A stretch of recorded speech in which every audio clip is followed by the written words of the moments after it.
Les populations de Sey sont mécontentes des derniers développements de l'affaire de la disparition de leur fils, Pierre Urbain Danivor. Ce mercredi, elles ont barricadé la route inter-État à la hauteur de la ville, qui est restée pendant plusieurs heures coupée du reste du département du Mono.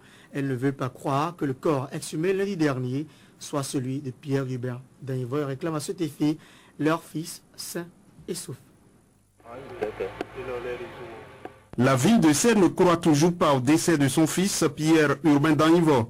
Les derniers développements depuis lundi n'ont fait qu'aggraver la tension, ce qui explique l'atmosphère qui règne dans la ville depuis 4 heures du matin ce mercredi. Des troncs d'arbres, des branchages, des pneus brûlés, des calebasses de tout contenu sont utilisés par la population qui manifeste d'un bout à l'autre de la ville en barricadant la voie.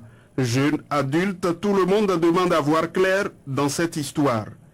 Avec les propos du ministre de la Justice, qui n'était pas convaincu et qui a demandé qu'il y ait test d'ADN, qu'il y ait autopsie, mais avec le communiqué du procureur de la République qui vient le soir encore pour présenter les condoléances à la famille éplorée, ça veut dire que Danivor est déjà décédé et il n'y a plus rien à faire. Alors qu'au cours de notre marche du 7 dernier, on a demandé à retrouver Danivor vivant, sain et sauf. Les images de l'exhumation du supposé corps du disparu n'ont fait qu'exacerber la tension. Les habitants de Sey rejettent la thèse selon laquelle c'est le corps de Pierre Urbain Danivor. Pour nous, c'est qu'on n'a pas encore la vraie image. Ce n'est pas le vrai cadavre de Danivor selon la population. Sinon, c'est certainement un montage selon ce qu'ils sont en train de dire.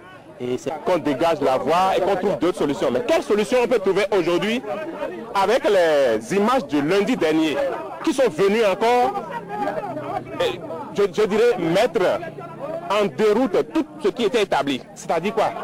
On comprend désormais que c'est un montage. Nous, la famille de Danivor, on veut voir le vrai corps. C'est du théâtre que le gouvernement a fait. Et la manière dont on a encore dit à notre grande sœur que lui ne peut pas oser aller voir le visage même de son grand frère, ce qui veut dire que ce n'est pas Danivor effectivement. C'est à en croire les manifestants avaient toujours soutenu le pouvoir en place. Aujourd'hui, ils se disent récompensés en monnaie de singe. La population a dit il faut qu'on s'extériorise. On nous a frappé, qu'on nous permette de pleurer quand même. Mais ça, on ne sait pas si c'est la récompense qu'il nous faut. C'est pourquoi aujourd'hui, la population se dit dépassée et voudrait manifester pour extérioriser ce qu'elle ressent intérieurement. Le préfet des départements du Mono-Koufou avait tenté très tôt ce mercredi de débloquer la situation, mais il a été dans un premier temps renvoyé. Le préfet est venu à Sey aujourd'hui après 43 jours de disparition. Et s'il est venu, c'est parce qu'on a demandé au commandant adjoint de la compagnie de l'Okosa de faire appel au préfet. C'est pour ça qu'il est venu. Maintenant qu'il est venu, il a voulu échanger avec nous. Volontiers, on est allé le rencontrer. Il était avec toute la garde de sécurité au niveau du département. Pour l'heure, les négociations n'ont pu rien changer. Les proches du disparu sont intransigeants sur leur position. Et aujourd'hui, nous, on est prêts à bloquer la voie jusqu'au jour où le corps de Danivor se présente à Sey. Jusqu'à quand durera cette situation à Sey?